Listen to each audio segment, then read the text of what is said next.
Video games don't scare me anymore, and I really don't know why. In this video, I'll be highlighting some games that maybe didn't scare me, but definitely creep me out. I tend to get scared at things that aren't really supposed to be scary. Kinda like this clip here. Shampoo. Shampoo.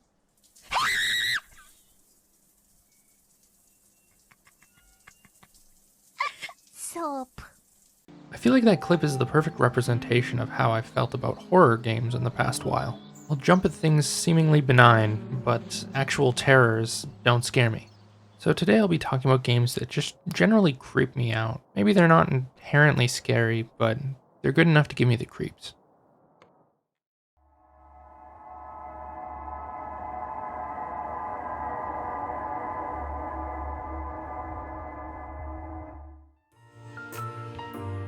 Now, I know what you're thinking. Dead Rising's not really that scary, and while this might be true for some, I find it's one of the horror games that 1. Still gives me a good time, and 2. Still makes me feel uneasy or creeped out.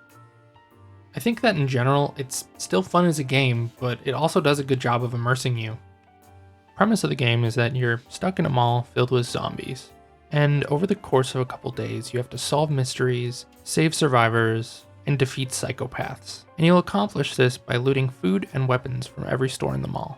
I think we've all kind of wondered what it would be like if we were let loose in a mall and just allowed to do whatever we wanted to. And this game's kind of like the ultimate power fantasy in that way. The game definitely has some creepy moments in it, so I think it's worth your time, especially for Halloween. Everyone used to laugh at me, but not anymore.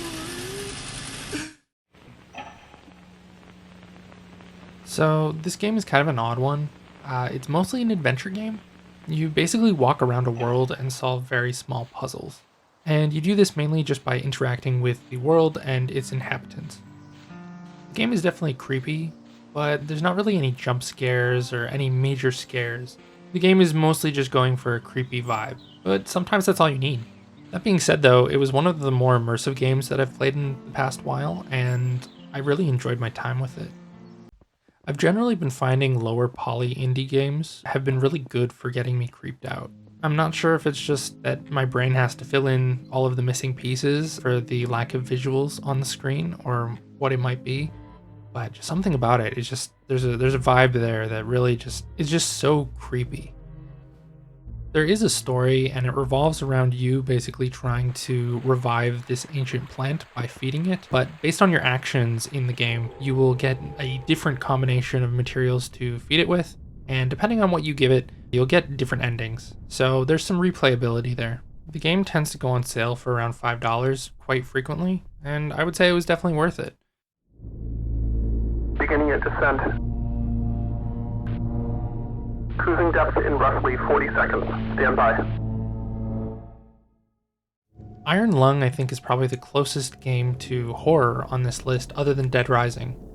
It's a game that really tries to get you immersed in its world, relies heavily on audio cues to scare you, and generally, the more immersed you get, the greater the payoff will be. Because of this though, I feel like for some people it'll be hit or miss.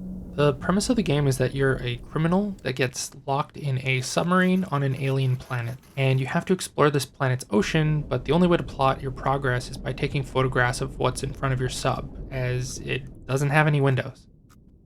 So, fun or not so fun fact, the game saw an increase of sales when that submarine was lost under the ocean looking for the Titanic. That's a little bit morbid, but I guess it's appropriate. Additionally, Markiplier is actually making a movie based on the game, so that's kind of cool. So the next game on my list, it's arguably scary, not scary maybe. I guess it's scary when things do happen and they can potentially scare the absolute shit out of you, or at least it did for me. Honestly, it gave me one of the biggest jump scares I've had in the past decade. The game starts pretty tame. For quite a while you're in shallow waters and you're just kind of learning the controls, learning about the gameplay loop, building a little base in this alien ocean. But then you go deeper and deeper, and eventually the sun isn't cutting through the water. And then you hear something loud in the distance, or sometimes you're minding your own business and you get attacked by a sea monster. And actually, I think what this game really excels at is sets some expectations and then it flips them on you. And then just as soon as you think you're reacclimatized to everything, it flips those expectations again. I was surprised at numerous points in my playthrough, and I was really happy I decided to play this game.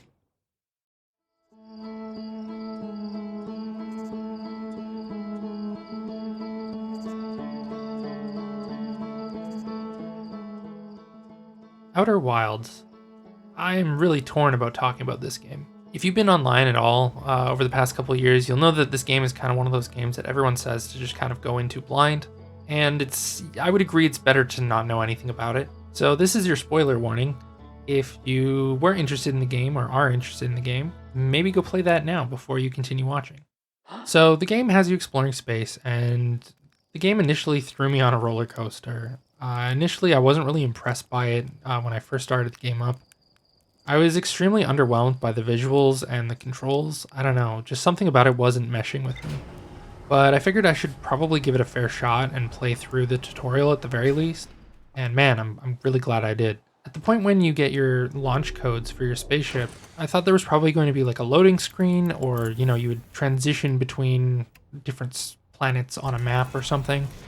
But no, you hold the right trigger and you blast off into the solar system. And at that moment, my jaw dropped. Throughout the tutorial, you're looking up into the sky and seeing all these planets moving around. And if you look up long enough, you can kind of see that they're kind of going around in a cycle. And at the time, I didn't really think much of it. I thought, wow, they just really took the time to make a nice skybox. So when I realized the skybox wasn't actually a skybox, but it was actually the rest of the game, I was just amazed.